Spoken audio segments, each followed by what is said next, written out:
wake up, it's the morning. Wake up, the day is dawning. Wake up, it's time to start the day. So everybody's gotta wake up, wake up, wake up. It's the morning. Wake up, the day is dawning. Wake up, it's time to spill some tea. So everybody's gotta wake up, wake up. Everybody, welcome to Wake Up with T. Oliver. I'm T. Oliver Reid, your host, and yes, you have seen me in multiple Tony Award-winning musicals on Broadway, but now you get to see me sit down virtually with friends, peers, and colleagues while we discuss Broadway, life, and beyond. So let's get to talking. Episode 9. She's got a way about her.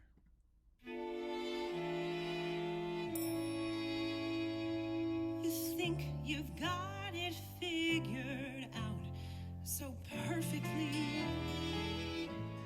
Today we get to speak with Tony nominee. You've seen her in Spring Awakening. You've seen her in SpongeBob. You've seen her in Tootsie the Musical. So happy to have with us today the one and only Tony nominee, Lilli Cooper. So, ladies and gentlemen, please welcome Tony Award nominee, Lilli Cooper. Hello. Hello. Thanks for having me. It's my pleasure. Thank you for joining us. Okay, first of all, let me go back. I was about to ask how you're doing. I'm going to ask that in a second. But do you realize, like I had heard your name before, but I had not met you and not heard you sing until we did that Rent concert. That Rent concert? Yeah, I knew who you were. And I knew from whence you have come, but it was one of those things. It's like I've not heard it. It's like okay, and then you start singing. You're like, okay, I got it now. That's what I go for. I love that. That's like my favorite response. Oh, okay. That feels very reassuring. Again, because if those of you who don't know, Lilli is the daughter of a Tony Award winner, Chuck Cooper, and clearly, a star in your own right and doing so many amazing things. But until you know, because you're so calm, you're so warm, and just like you come in, it's like, what do you need me to do? You want this? Okay, and then you're like, and then you blow it out of the park. Yeah, I like to show up. Show up and show out all the time. Right. So okay, so you are a New York girl, born and bred. Went to LaGuardia High School, then Vassar for college. Was there ever a time that you were maybe not going to be in the arts? I think I was always in the arts my whole life. I started out as a dancer, and I was super shy as a kid. So it actually came as sort of a surprise to my parents when I wanted to sing and act. And it wasn't until middle school that I really started to show an interest. But once I got the bug, that was it. There was really no question. I didn't study theater in college just because I was already working professionally and I sort of wanted to, find another path for those 4 years and just experience something else. But I always knew that I would come back to it. What did you study in college? I studied film. And the best part about that was it was behind the scenes. It was all film theory and film practice. So my junior year, I actually went abroad to Prague and I lived abroad for an entire year. And I went to a small film school there and it was just constant filmmaking week after week. So I was really fully immersed in it. Uh-huh. And so how does it feel to you now looking back on living a year abroad? And I'm sure you've traveled a lot too now, being in a place where we are all in whatever box we are living in, we are here and stationary for a little while. Yeah, I think one of the biggest disappointments, and this is like such a first world problem, was that I was planning on traveling and I love traveling. And, that's one of like the little things that you don't think of that when that's taken away from you is like really a bummer. Yeah. And I'm always, my schedule is filled to the brim. If I have rehearsal, then I have an audition and a doctor's appointment or whatever it is. And so for me to finally be just bored is so strange. And I haven't quite gotten used to it yet, but I think it's really informative. I think it's actually something that kind of helps you discover yourself, because sitting bored alone with yourself at home really makes you use the mind a lot in a lot of ways. And you realize that you hate a lot of parts of yourself now. No, is that you're engaged, right? I'm married, yeah. Oh, when did you guys get married? Oh, we got married years and years ago. Well, I It was thought, kind of a secret thing, and then it wasn't anymore, and now we're well, public and married. congratulations and best wishes. Thank you. So would you consider yourself, because I find that people who seem to be doing okay in their space, especially people who are in theater, I like, you're an introvert with extrovert tendencies, or you like an extrovert is like, I need to be around people all the time, or you like, I'm totally fine on my own. I'm actually waiting for my husband to leave the apartment for a few minutes so I can, Right. you know. I think I actually am an introvert with extrovert tendencies. I think I can find joy and solace in solitude, and I actually really enjoy it to a certain extent. And then it gets to a point where I'm like, I'm going crazy and I need to see people. So I think I'm thriving in that way, and that I can be alone, and I love walking around outside alone with my dogs. But then I need that connection. And I think that has to do with just being a performer. I need that connection with humankind.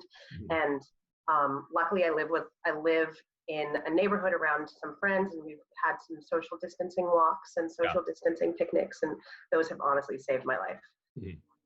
And okay, so you started as a dancer, but so when did you start taking voice lessons? Was that in high school, or is it just been always been extremely natural, on, just a gift on top of everything else?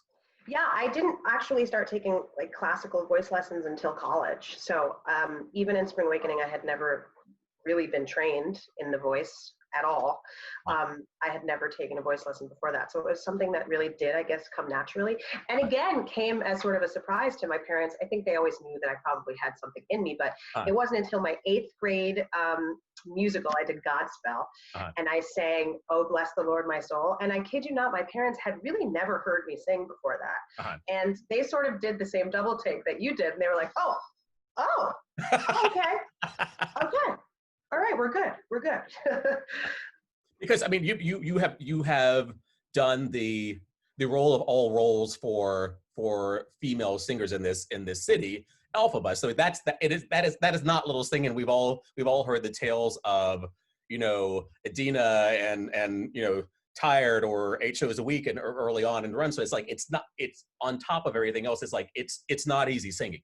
And you are belting, giving everything, end of Act 1 all through Act 2. How was the audition process for that for you? How was the focusing on, okay, now I have to do this, once you were offered the role?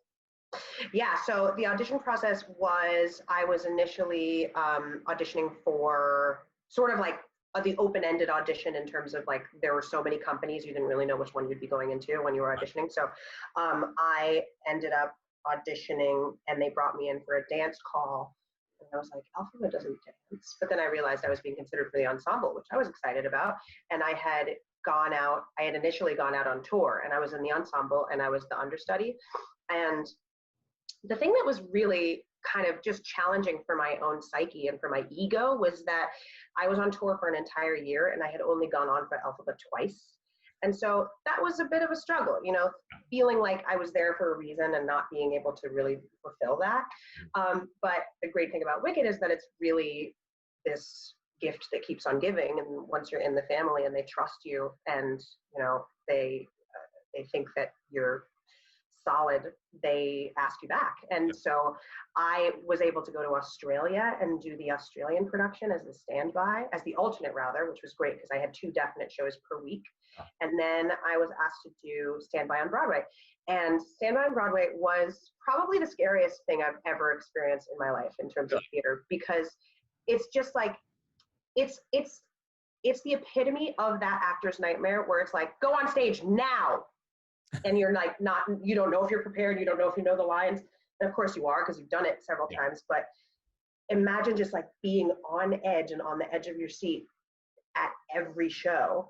And in fact, I even went on mid-show one time, which was such a wild experience. Okay, when that happens, so do you wait backstage with the green on, or if she calls out, then you're like, you're on the next scene, green paint on or not? What happens? Yeah, so we wait backstage just in our regular clothes, no makeup on, and then when that happens, if it's a last minute call on, then you're basically called to the Alphabet dressing room and they slap green makeup on, not a contour to be seen, I mean, not a lipstick, not an eyeshadow, Not just cute. like green face in 4 minutes. Uh-uh. And you just run into your costume and on stage as quick as you possibly can. So there's really no time to mentally prepare, which is kind of helpful because your body just takes over and you just have to do it. That's crazy because I mean, again, that show has so much automation as well on the rake stage. So it's one of those. It's the idea of just at the last minute jumping into that and harnesses and making sure that knowing that everyone has done everything else that needs to be done for you to go on and do what you do, which is give a great performance with all the other parts. Okay, so also SpongeBob SquarePants, also Tootsie, which was the where she received the Tony nomination. And I know that there was a period of overlap.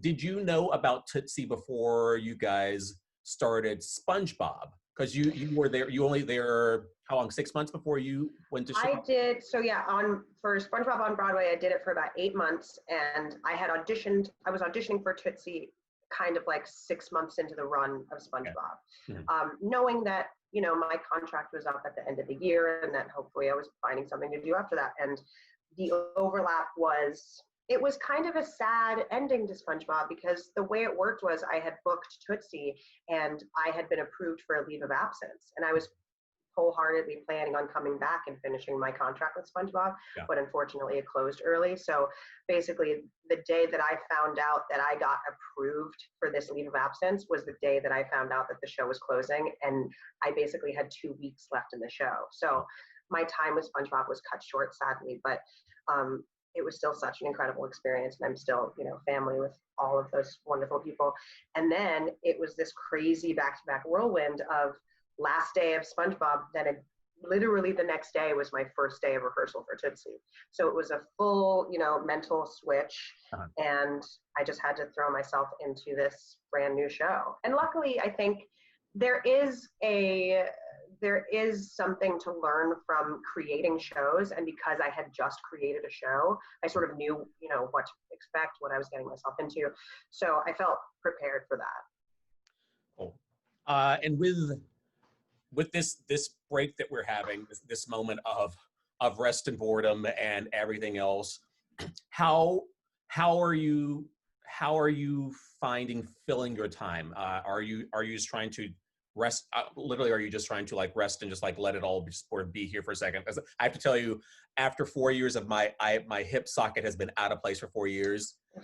2 weeks ago, laying in bed, after a month of doing nothing, it finally popped back into place. And I literally I got a new lease on life. I feel like, I feel like I'm 30 again. Yeah. But I mean, how are you keeping focused and not going stir crazy? Yeah, I think there is definitely a little bit of stir craziness, and I think there's a lack of motivation that's really, I'm finding, quite challenging. And the first 2 weeks, I think I was enjoying the relaxed nature of it. I was like, all right, let me just sit back. Because like I said, I was such a busybody, and I was allowing myself to sit back and watch Netflix and hang out with my dogs. Yeah. But then I think 2 weeks in, I was like, okay, I have to do something or I'm going to go crazy. And so then I turned to my apartment. And my apartment, I've organized every closet. I painted my bathroom. I'm rearranging frames. We're redecorating the living room. And it's my sort of arts and craftsy side that I don't ever really have time for that has really taken over and has been so fun for me. And that actually, I think, has been my creative outlet, because I haven't really been performing much besides, a Actors Fund benefit concert here and there. But my artistic desire has been sort of outpoured in this arts and craft apartment redecoration, and that's been really fun. And other than that, I really try to move my body every day, because I've noticed that when I don't, it's directly correlated with a pretty dark sadness and depression. And I need to move my body. I need to exercise. I need to sweat.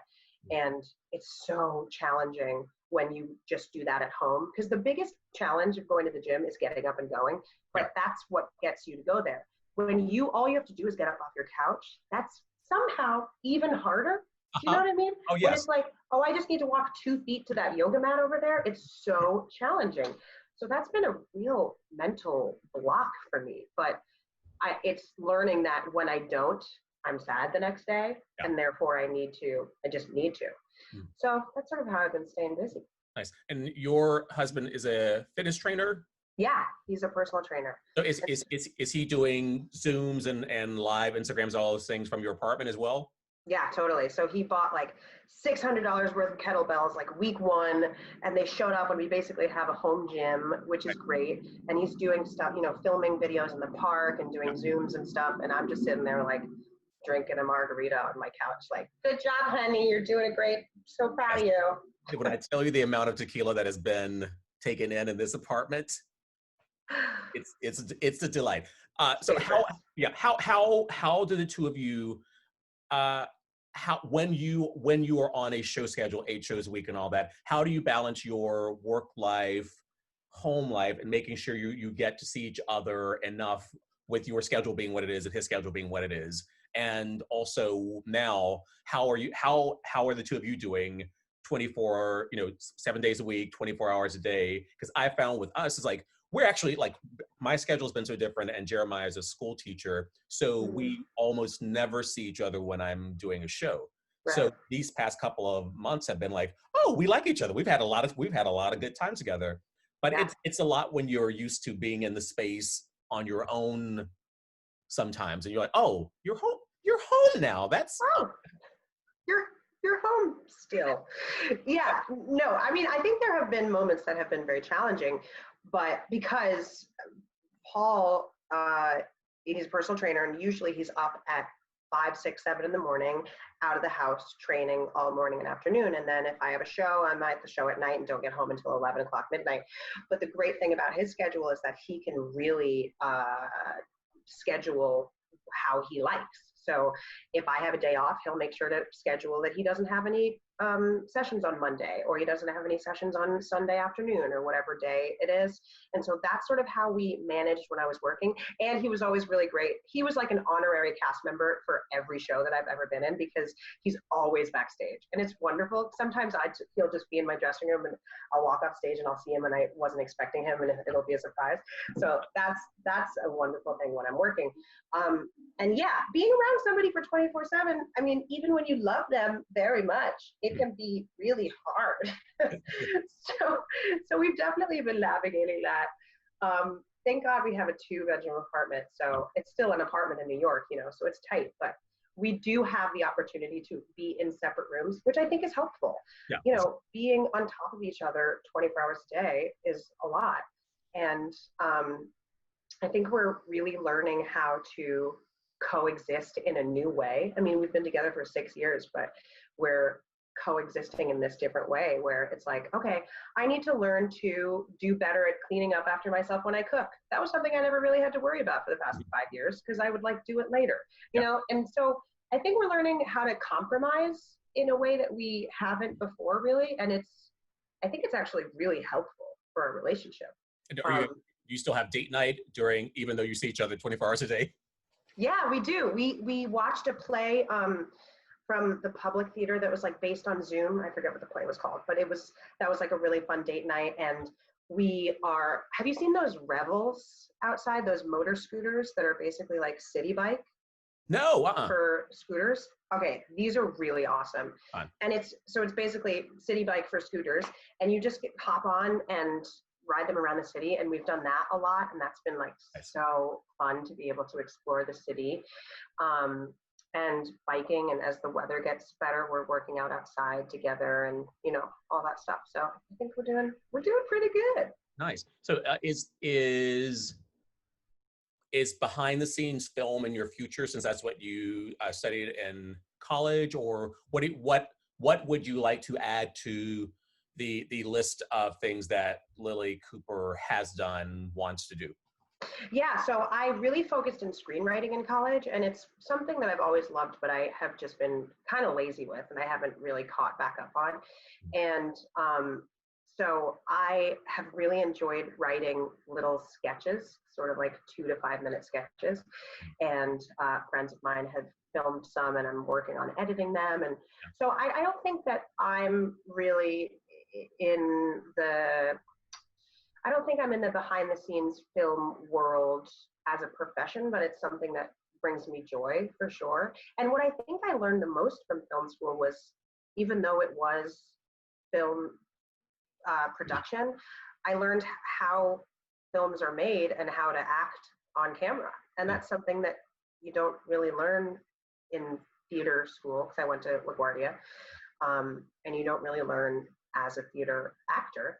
And it really is a different technique and a different way of going about things. So I think that was really helpful. Like my first TV show I ever shot, it's really like being shot out of a cannon if you've never done TV before. There's so many terms you don't know. There's so many things you have to remember and places to be. And having that knowledge of film school really helped me get through my first TV set.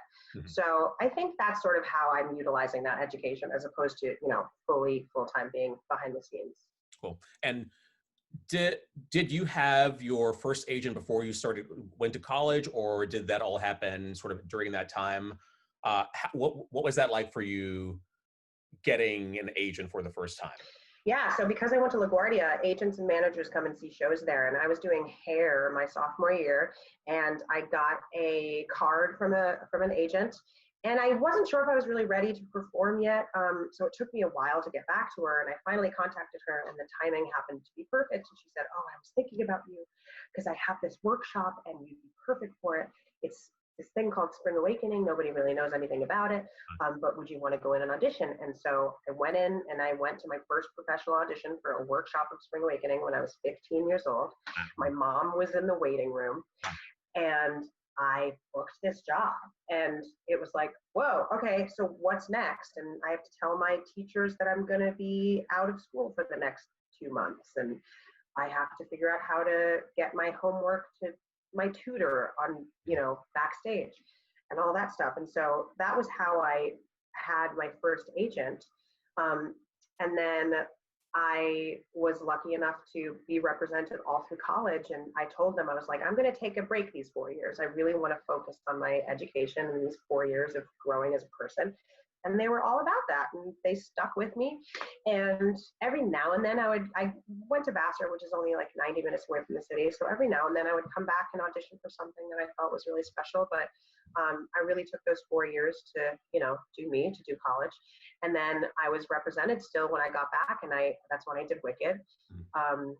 And I've changed agents over the years, but yeah, I was lucky enough to pretty consistently be represented since high school, pretty much. Cool. Yeah, I mean, that's the interesting thing. I don't know if everyone realizes people don't always stay with the same agent for an entire career, because, as you grow and change and realize that your goals are different, that sometimes means that you're going to change agent managers as well, because you want to make sure that their goals are the same for you. It's not like, I've had my dentist since I was 3 years old and he just continues to clean my teeth. It's like, no, as things change, you sometimes have to, as your goals and wants and wishes change, sometimes that means changing agents as well. Absolutely. And, it's funny, I don't really think of myself as like a child actor, even though I was very young when I started, but I did start with the youth division of an agency. Yeah. And, they only focus on jobs for people up to a certain age. So I literally did grow out of them. And I had to, find somebody that could eventually see me as an adult. And I think that's another interesting thing when you start out young in your career, and you're sort of constantly looked at as your first role. You're looked at as this teenager and this young person, which is great, but to eventually grow out of that and become a young woman, I think it was almost, for Tootsie, it really felt like my first grown-up role. And a lot of people, Jim Carnahan, who cast me in my first Broadway show and who cast me in Tootsie, was like, "Oh, you're grown up." And I'm like, yeah, I'm 30. I've been around the block. It happens, like we grow up, yes. So you grew up in New York. So the next two questions are, one, theater based. It's like being around the business, being in the business. Who are your personal and professional mentors? That's question number one. And two is, what are your favorite things about the city, or since you grew up here? Yeah. Ooh. fun questions. So I grew up so fully immersed in the theater because my dad's an actor, and my first vivid memories of the theater were being backstage when he was doing The Life, in like 96, 97, which is the year he won his Tony.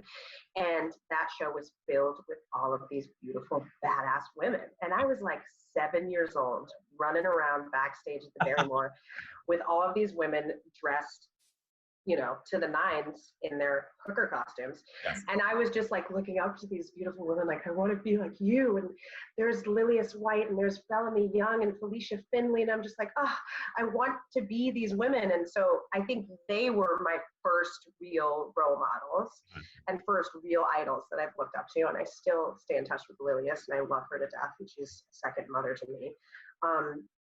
And you know, and then there's Audra. Then there's the people that you see on stage who you're like, oh, wait, you look like me. That means I can do this. That means I can actually maybe get to your place one day. And I remember the first time I met her. I met her at an after party at one of the Shakespeare in the Parks, and she said to me, she was like, oh, you remind me so much of my daughter. And I kid you not, she walked away and I started crying. I was like, I can't believe it. So those are, you know, my true idols. Cool. Right. So before you answer the other part, so Yeah. so you're saying this, was there a time that you weren't sure that a young woman of color, young woman who looks like you had a place in the business? I mean, because that's a big question for New York, or for someone who's been around the entertainment business for, you know, since they were a child, to not still, after being backstage for these shows and working so much, to think that there could be a place for you. And a place to lead the lady. Yeah, absolutely. And I think especially because I started out in the dance world, I was often the only brown girl in my class. I was the only full-figured, curvy girl in my class, and thinking, well, I can never be a dancer because nobody else looks like me. Mm-hmm. And so it wasn't until I really was immersed in the theater, which luckily enough for my generation, I did start to see those women, and I did start to see women that looked like me. And I thought, well, I feel like I could fit here. And I mean, I cannot emphasize enough how important that is. Mm-hmm. And even I hear from young women that I'm someone on stage that they look up to and that reminds them of themselves. And I mean, that it fills me with so much pride and joy and, you know, determination, because that I can't speak higher enough of how important that is to a young person. And yeah, so I think those were really formative moments, seeing women of color on stage, seeing different body sizes on stage. It's the most important, validating thing that you could experience as a young artist. Yeah, and it's so amazing for us to be on stages that have so much diversity, and for audiences to see that, so that what they're seeing, the worlds that we are building on a stage, look like the world that is walking around New York. And you see all shapes and sizes and colors, and they're all beautiful and intelligent and emotional and real. And if you go into a show and everyone just looks like, you know, those teeny tiny bunheads that you were in class with, it's beautiful. It can be beautiful, but it's not the real world. It's not the world that we live in anymore. Exactly. And growing up in New York, I have always been exposed to people of every color, shape, and size. And so for that not to be represented on stage, it just didn't make sense to me. I thought that feels abnormal, to just see a homogenized, you know, whitewashing of a story, of a, you know, representation of the world in this weird way that didn't feel natural to me. And of course, I had a unique experience growing up in New York, and I lived in this sort of bubble of culture and art and diversity that I know the rest of the country doesn't experience. But that's something that I really think has defined me as a person, and it has fueled me as an artist, for sure. All right, so now your favorite things about New York, either still here or no longer. Like, yeah, restaurant, favorite place to go. You know what I think of as one of my favorite restaurants that is no longer is, do you remember McHale's, that Irish pub? Yeah. Best burgers. Best Yes. burgers ever. I That was, yeah. we went, I can't remember what show it was, when we went there, like one of their last days, because it was, for those who don't know, it was the theater hangout. Stagehand and actors alike would go there, and great burgers. And it was on, which corner was it on? 47th and 8th? 7th, I think. Yeah, and 8th, like where that high rise is now, of course. Yes. Yeah. So those kinds of hangouts where you could just feel everyone around you are actors and stagehands and part of the theater. And it was just so, it almost felt like the cool, hip place to be like, ooh, I'm the insider. And I was so young going there. So it was really cool to feel like, ooh, I'm an insider of the Broadway community. And, you know, I think Times Square gets such a terrible rep because of how, you know, frightening it can be with the number of people and the, you know, animals with like huge furry heads on there.